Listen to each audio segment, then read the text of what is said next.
자, 설교 제목을 한번 따라하겠습니다. 공감하시네 1 시작. 오후 예배 때 제가 기회가 있는 대로 팔복의 말씀을 나누고 있는데요.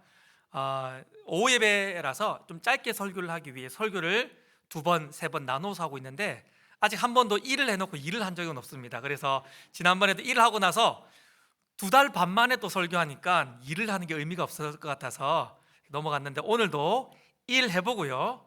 2달 후에 할지 3달 후에 할지 잘 모르겠지만 짧으면 일을 하고 아니면 또 다음 문을 나누도록 하겠습니다. 한 번 더 따라하겠습니다. 공감하시네 1 시작. 팔복은 하나님이 우리에게 베푸신 복음입니다. 하나님이 우리에게 찾아오셔서 복음의 은혜를 베푸셔서 팔복의 은혜를 베푸셔서 우리를 구원하신 것입니다. 또한 이 팔복의 특징이 있는데 구원받은 사람들에게는 이상하게도 팔복의 현상들, 팔복의 특징들이 나타나게 되는 것입니다. 그래서 팔복은요, 우리들에게 복음인 동시에 구원받은 하나님의 백성의 윤리인 것입니다. 기억하십시다. 팔복은 복음인 동시에 윤리라는 사실들을 기억할 수 있길 바라요. 팔복은 8개의 복인데 1복부터 4복까지는 하나님과의 관계 속에서 일어나는 일들입니다. 예를 들어서 심령이 가난한 자가 되게 하셔서 하나님이 우리를 하나님을 의지하는 자들로 만드신 것입니다. 하나님이 우리에게 애통하는 복을 주셔서 늘 눈가에 눈물이 맺히는 회개의 사람들로 우리를 만드신 것이죠. 또한 하나님의 말씀과 뜻에 온유한 자가 되어서 말씀과 그분의 뜻에 통치를 받는 그런 순종의 사람들로 하나님이 우리를 만드신 것입니다. 또한 지난번에 나눴던 말씀처럼 하나님이 우리에게 의에 줄이고 목마른 심령을 주셔가지고 늘 은혜를 사모하는 자들로 우리를 만드신 줄 믿습니다.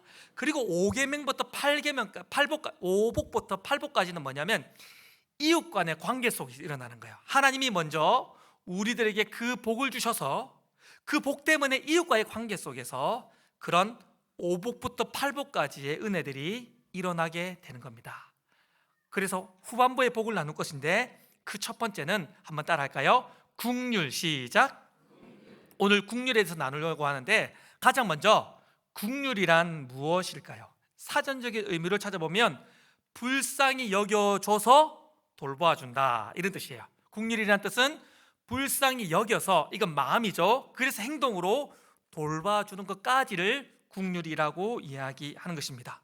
성경에는 이런 국률이라는 이 단어가 자비, 인애, 사랑 이런 다양한 단어들로 번역되기도 했는데 우리가 잘 아는 단어 중에 이 국률이로 번역된 단어가 뭐가 있냐면 구약에 그 유명한 헤세드가 포함되어져 있는 것입니다. 여러분, 인애, 자비, 사랑, 헤세드 이런 단어들의 공통점이 뭡니까? 사랑을 드러내는 뜻입니다. 그러니까 이 국률도 누군가를 불쌍히 여겨주고 돌봐주는 것인데 그 근원은 뭐라는 것입니까? 사랑이라는 것입니다. 여러분, 국률은 이런 것입니다. 여러분, 제가 초등학교 3학년, 4학년 때 잠깐 다녔던 학교가 있는데요, 되게 오래된 학교였어요. 그래서 화장실이 푸세식 화장실이었습니다. 아시죠? 푸세식 화장실의 특징이 뭡니까? 그거를 우리가 직접 볼 수 있는 거 아닙니까? 푸세식 화장실의 특징은요, 우리가 배출한 것을 직접 보면서 나의 건강 상태가 어떻는지 직관적으로 관찰할 수 있는 그런 화장실을 이야기하는 것입니다. 그런 푸세식 화장실이 있는 학교마다 전설이 하나씩 있기 마련입니다. 제가 다녔던 학교에도 그런 비슷한 빨간 휴지, 노란 휴지도 있었지만 또 이런 재미있는 전설도 있었는데 어느 날 백설공주처럼 흰 드레스 옷을 입은 여자 이쁜 아이가 학교에 왔다가 배가 너무 아파서 화장실을 갔었습니다. 직관적인 화장실 있죠. 그러다가 지어낸 이야기겠죠. 그러다 우찌우찌 하다가 어떻게 됩니까? 모든 학교에 다 있었잖아요, 그런 얘기는요. 그래서 빠지게 된 거예요. 그 우찌우찌 하다가 얘가 올라왔어요. 어떻게 됐을까요? 온 사람들이 또 학교 친구들을 몰려가지고 아이고 웃자고 똥칠한 아이를 보면서 아이고 쩌쩌쩌쩌 하면서 불쌍히 여긴 것입니다. 이건 뭐예요? 그냥 불쌍히 여겨주는 거예요. 이건 그냥 불쌍히 여겨주는 것입니다. 그런데 그때에 어디선가 한 여자가 나타나서 자기의 옷을 벗어 그 똥칠한 아이를 감싸기 시작합니다. 그리고 그 아이를 품을 콕 안으면서 이렇게 말하는 것이죠. 괜찮다, 괜찮다, 괜찮다. 누굴까요? 자기 엄마였어요. 그 똥칠한 아이를 품에 안으면서 괜찮다고 위로하였던 것입니다. 바로 이런 것이 뭐란 것입니까? 국률이라는 거야. 얼굴 불쌍하다, 얼굴 불쌍하다, 얼굴 불쌍하다라는 것은 그냥 불쌍히 여기는 것입니다. 그러나 오늘 우리가 살펴볼 국률은요, 그런 것이 아니라 직접 그 사람이 되는 거예요. 그리고 그와 함께 있으면서 그를 도와주는 것까지를 국률이라고 이야기하는 것입니다. 여러분, 인간에게는 이런 국률이 없어요. 사람은 다 타락했죠. 타락한 인간들에게는 국률이 여기는 마음도 있지 않고 국률을 행할 능력도 있지 않습니다. 인류 최초의 사람이었던 아담은요, 타락하여 죄인이 되었습니다. 근데 그런 아담이 낳은 아들이 자기 동생을 죽여버리게 된 것입니다. 그리고 그의 후손들이 어떤 일을 하기 시작합니까? 사람에게 폭력을 행하고 사람을 살인하고 사람을 간음한 다음에 그 자기의 죄악들을 자랑하고 노래하며 선포하는 그런 악을 행하는 것이죠. 죄인들은 어떤 사람들이냐면 자기의 이익이 있어요. 그 이익을 지키기 위해서 사람도 죽일 수 있고 거짓말도 할 수 있고 못할 일이 없는 사람이 타락한 죄인입니다. 그래서 인간들에게는 본성적으로 누군가를 국률이 여길 마음도 있지 않고요, 누군가에게 국률을 베풀 능력도 의지도 없는 것이 원래 우리들이고 모든 인간들의 본성인 것입니다. 그러면 국률은 어디에 있습니까? 아니, 더 정확하게 말해보면 국률은 누구에게 있습니까? 성경을 읽어볼까요? 예레미야가 3장 22절입니다. 같이 읽겠습니다. 시작. 여호와의 인자와 국률이 무궁하심으로 우리가 진멸되지 아니함이니이다. 아멘. 여러분, 아멘을 수줍기를 하는데 하나님은 국률이 풍성하신 분이신 줄 믿습니다. 하나님의 본성 자체가 국률이시고 하나님이 행하시는 모든 일들은 언제나 국률로 가득 차 있는 줄 믿습니다. 모든 진정한 국률은 오직 하나님 한 분에게서만 나오는 것이죠. 그러면 이 하나님의 국률의 특징들을 좀 나누어 보고 싶어요. 하나님의 국률, 어떤 특징이 있는가? 두 가지로 나누고 싶은데, 첫 번째로 하나님의 국률은 공감하는 것입니다. 한번 따라해 보겠습니다. 시작. 하나님의 국률은 공감하는 것입니다. 아멘. 여러분, 심리학에서 감정이입이라는 것이 있습니다. 그게 뭡니까? 그냥 그 사람의 입장에 서보는 거예요. 그 사람처럼 느껴보고 그 사람처럼 생각해 보려고 하는 것이 감정이입입니다. 그러나 이런 감정이입은요, 실제로 그 사람이 되는 것은 아닙니다. 맞죠? 감정이입은 그 사람처럼 생각하고 느끼려고 하지만 실제로 그 사람이 되는 것은 아닙니다. 그러나 하나님의 국률은 다릅니다. 하나님의 국률은 공감하는 것인데, 이런 하나님의 국률의 공감은 직접 그 상대방이 되는 것이었습니다. 우리 빌립보서 2장 6절부터 8절까지 말씀인데요, 여기에 하나님의 국률과 공감이 잘 나타나 있습니다. 우리 같이 한번 읽어보도록 하겠습니다. 천천히 같이 읽겠습니다. 시작. 그는 근본 하나님의 본체시나 하나님과 동등됨을 취할 것으로 여기지 아니하시고 오히려 자기를 비워 종의 형체를 가지사 사람들과 같이 되셨고 사람의 모양으로 나타나사 자기를 낮추시고 죽기까지 복종하셨으니 곧 십자가에 죽으심이라. 아멘. 할렐루야. 하나님의 국률의 공감은요, 죄인된 우리를 위하여 직접 사람이 되신 줄 믿습니다. 하늘의 모든 영광, 하늘의 모든 권세를 버리시고 얼굴 불쌍하다라고 하늘에서 말씀하시지 아니하시고 직접 자기가 창조한 인간으로 이 땅에 오셨어요. 성경에 보니까 인간으로 오셨을 뿐 아니라 그 인간 중에서도 종의 모습으로 이 땅에 오셨다라고 이야기하고 있습니다. 여러분, 이렇게 하나님의 국률의 공감의 극치는 어디에서 드러나냐면 십자가에서 드러납니다. 우리가 죄인이었죠. 근데 예수님 어떻게 하셨습니까? 우리의 죄를 자신의 것으로 여기시면서 우리의 모든 죄를 짊어지셨습니다. 원래는 우리가 죄의 심판을 받아야 되고 원래는 우리가 죄의 저주를 받아야 되고 원래는 우리가 죄의 비참함을 우리가 고스란히 받아야 되지만 예수님은 죄인된 우리와 당신을 동일시하시면서 내가 너다라고 말씀하시면서 우리의 모든 죄를 대신 짊어지시고 우리가 받아야 될 죄의 수치와 저주와 심판을 십자가에서 대신 받으신 줄 믿습니다. 예수님은 십자가에서 죄인인 내가 되신 것이에요. 또한 예수님은 그 죽음의 권세를 박살내시고 부활하시고 승천하시면서 의로운 분으로 선포되셨습니다. 그런데 에베소서 2장에 보면 놀라운 이야기를 선포하고 있습니다. 예수님이 부활하실 때에 저와 여러분들도 함께 부활했다고 말하고 있습니다. 우리가 예수님이 승천하실 때에 저와 여러분들도 승천했다라고 이야기하고 있는 것입니다. 여러분, 이게 어떤 이야기입니까? 부활의 현장에 예수님이 부활하셨지만 우리도 함께 부활한 것입니다.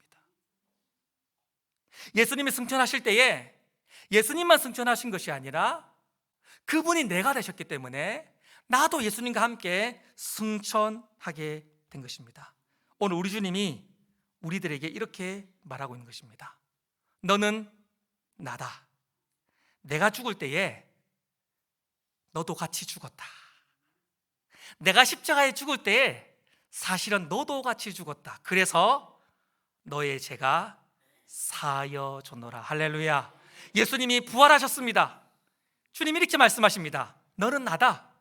내가 부활했지만 너도 함께 부활했고, 내가 승천했지만 너도 나와 함께 승천하여서 너는 의로워졌느니라. 할렐루야. 예수님의 공감은 하늘에서 불쌍하다, 힘내라 응원하신 것이 아니라 직접 이 땅에 죄악된 현장에 내려오셔서 직접 죄인된 내가 되셔서 내가 치료해야 될 모든 죄의 저주를 다 받으시고 내가 이루어야 될 모든 의까지 이루시면서 우리를 구원하신 긍휼과 공감인 줄 믿습니다. 예수님은 또한 우리와 똑같은 인간이 되셨어요. 여러분, 우리가 이거 신학적으로 우리가 교리적으로 잘 이해해 볼 필요가 있습니다. 물론 예수님은 죄가 없는 의인이시죠. 신성을 가지고 계시죠. 그러나 예수님은 우리와 똑같이 사람이셨습니다. 여러분, 피곤하시죠 지금? 예수님이 이 자리에 계셨어도 똑같이 피곤하셨을 것입니다. 여러분, 집에 빨리 가고 싶죠? 예수님이 아마 이 자리에 계셨으면 아마 예수님도 아들아 짧게 해라, 다 알고 있다, 오늘 목자 모이면 하지 말자 이러면서 아마 그렇게 하셨을 가능성이 많이 있으세요. 예수님은 우리가 당했던 시험과 고통과 아픔과 눈물을 우리와 똑같이 느끼시는 완전한 사람이셨습니다. 그래서 히브리서 기자는 고난당하는 초대교회 성도들에게 이런 말로 위로하고 있습니다. 히브리서 4장 15절 말씀 제가 읽어보겠습니다. 우리에게 있는 대제사장은 우리의 연약함을 동정하지 못하실 리가 아니요, 오늘 표현대로 말하면 공감하신 분이시고, 그래서 모든 일에 우리와 똑같이 시험을 받으신 이로되 죄는 없으신다. 할렐루야. 주님은 우리를 진짜 공감하십니다. 다 아세요. 우리가 겪었던 한숨, 눈물, 막막함을 우리 주님은 다 알고 계십니다. 우리가 얼마나 아파하는지, 우리가 얼마나 힘겨워하는지, 우리가 얼마나 절망스러워하는지 우리 주님은 하늘 보좌에서 안다라고 말씀하시는 것이 아니라 직접 우리의 삶의 현장에 내려와서 내가 다 안다라고 말씀하시는 분이십니다. 우리 주님은 우리를 긍휼히 여기시면서 공감하시는 분이기 때문입니다. 그런데 여기에서 끝이 나면 안타까워요. 그런데 성경은 뭐라고 말하냐면 우리 주님은 우리를 충분히 공감하시는 분인 동시에 우리를 도울 수 있는 분이라고 말하고 있습니다. 4장 15절을 읽었는데 4장 16절에는 또 이렇게 말하고 있습니다. 이건 같이 읽어보겠습니다. 우리를 공감하시는 분이 어떻게 할 수 있는가? 시작. 그러므로 우리를 긍휼의 힘을 받고 때를 따라 돕는 은혜를 얻기 위하여 은혜의 보좌 앞에 담대히 나갈 것이니라. 아멘. 할렐루야. 우리 주님은 어떤 분이라고 말합니까? 우리를 도울 수 있는 분이라는 것입니다. 우리의 눈물, 우리의 아픔, 우리의 절망 앞에 이해하시고 함께만 하시는 분이 아니라 실제로 그 문제를 역전시킬 수 있는 분, 할렐루야. 실제로 그 문제를 해결할 수 있는 분, 우리의 모든 절망을 사라지게 할 수 있는 능력, 도울 수 있는 분이라고 이야기하고 있는 거예요. 얼마나 감사해요. 우리를 다 이해하시면서 우리가 함께 눈물 흘리고 계신 분이 있는데, 그분은 우리의 그 모든 문제를 해결할 수 있는 분이라고도 말하고 있는 것입니다. 여러분, 옛날 영화 중에 이런 영화가 있습니다. 한번 띄워주시면요, 코바데스 도미네라는 영화입니다. 다 보셨죠, 옛날에? 뭐요? 네, 제목 틀렸어요? 쿄바디스. 원래 제목은 도미네 적혀 있을 건데, 원래 제목은 하여튼 코바디스 도미네입니다. 됐고, 내려주세요. 됐어요. 네, 한번 좀 보시길 바랍니다. 여러분, 이 영화는, 이 코바디스 도미네라는 뜻은 주여 어디로 가십니까? 라는 라틴어입니다. 이거는 초대교회를 배경으로 하는 영화인데요, 당시에 이런 상황이었습니다. 초대교회가 극심한 박해 가운데 있어서 신앙과 목숨을 바꿔야만 되는 상황이었습니다. 그때 초대교회의 지도자였던 베드로에게 많은 성도들이 찾아와서 잠시 로마를 떠나기를 권면합니다. 너무 고난이 심하니까 성도들을 좀 놔두고 지도자인 당신만은 살아라라고 로마를 떠날 것을 신자들이 찾아와서 이야기를 합니다. 베드로가 고민하다가 결국 혼자 몰래 로마를 떠나 로마를 거의 다 나가는 길이었습니다. 근데 그때 부활하신 주님을 맞닥뜨리게 됩니다.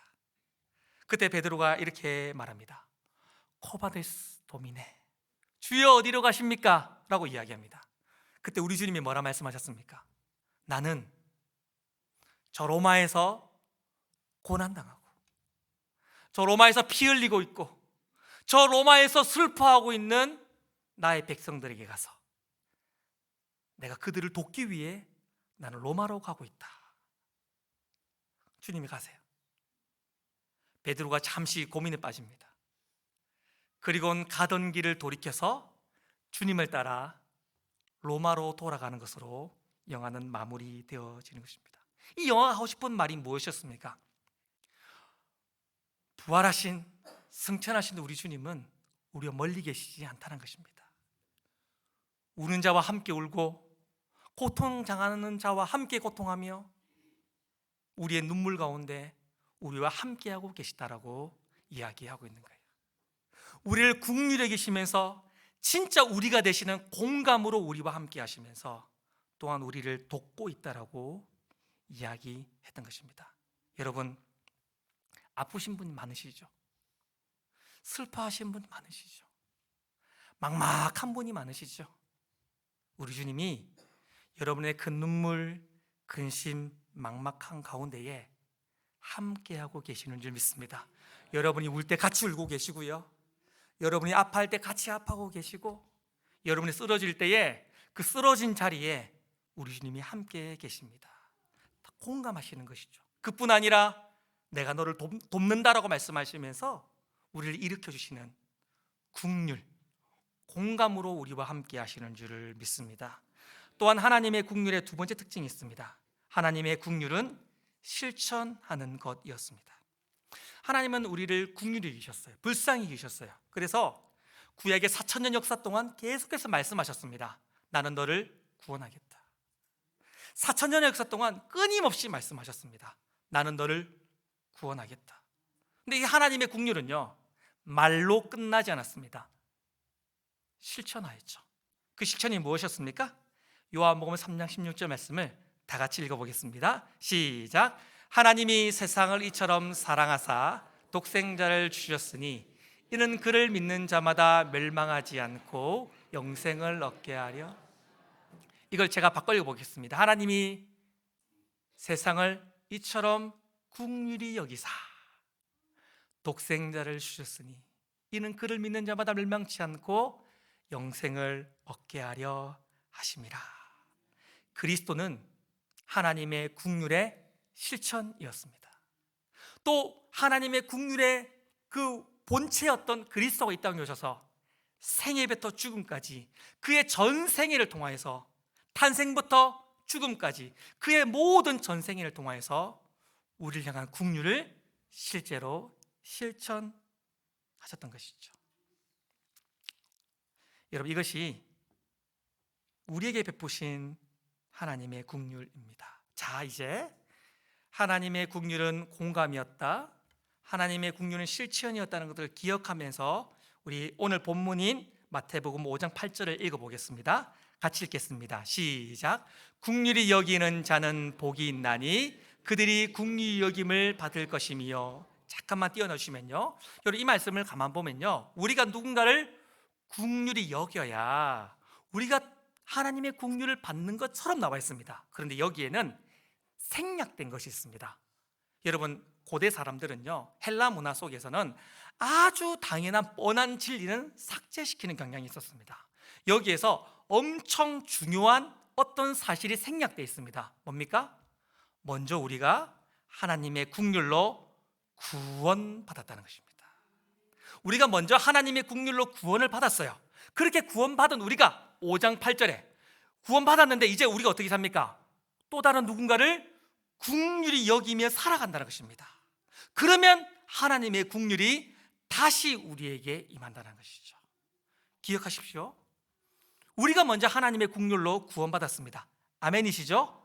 그런 우리들은 어떻게 살아가야 된다고 오늘 팔복이 말하고 있냐면, 우리가 하나님의 긍휼로 구원받았기에 또 다른 누군가를 긍휼히 여기는 팔복의 사람들로, 하나님 나라의 백성들로 살아가야 된다고 말합니다. 그러면 이 땅을 살아가는 동안 하나님의 긍휼이 또다시 우리에게 임할 뿐 아니라 영원한 저 천국에서 하나님의 풍성한 완전한 긍휼을 받게 될 것이라고 오늘 예수님은 가르쳐 주고 있는 것입니다. 여러분, 이런 말이 있습니다. 교회에 다니는 사람은 절대 물에 빠져 죽지 않는다. 왜? 입이 동동 뜨기 때문이다. 제가 지어낸 이야기입니다. 교회 다니는 사람은 절대 빠져 죽지 않습니다. 말을 너무 잘해가지고 입이 동동 떠 있기 때문에 절대 물에 빠져 죽지 않습니다. 여러분, 진짜 긍휼은 어떤 것입니까? 긍휼을 생각하고 긍휼을 느끼고 긍휼을 말하는 것으로 그치지 않고 우리의 머리와 우리의 가슴과 우리의 입술의 고백이 우리의 손과 발로 내려와야 되는 줄 믿습니다.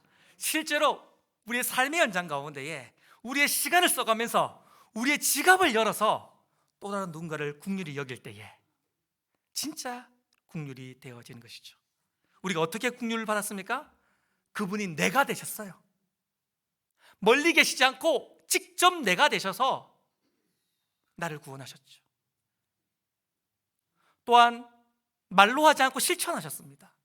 그걸 받았으면 이제 우리는 어떻게 됩니까? 긍휼이 필요한 사람에게 찾아가셔서 그 사람이 되셔야 됩니다. 그 사람의 눈물이 나의 눈물이 되게 하고, 그 사람의 아픔이 나의 아픔이 되게 하고, 그 사람의 기도 제목과 근심이 나의 것이 되게 하셔서 함께 있어야 진짜 긍휼이에요. 또한 오늘 아멘하고 끝나지 마시고요, 머리의 생각과 가슴의 감정과 입술의 고백으로 끝나지 마시고 여러분의 손발을 사용하시고 시간과 공간 속에서 여러분 지갑을 여셔서 에너지를 사용하셔서 그 사람을 긍휼을 실천할 수 있기를 우리 주님의 이름으로 축원합니다. 그러면 하나님이 주시는 긍휼이 여기는 사람들에게만 주어지는 하나님의 긍휼이 우리의 삶을 가득 채울 뿐 아니라 우리가 천국에 가면 그런 우리들을 하나님이 참되게 긍휼로 위로하실 줄 믿습니다. 그런 여러분 될 수 있기를 주님의 이름으로 축원합니다.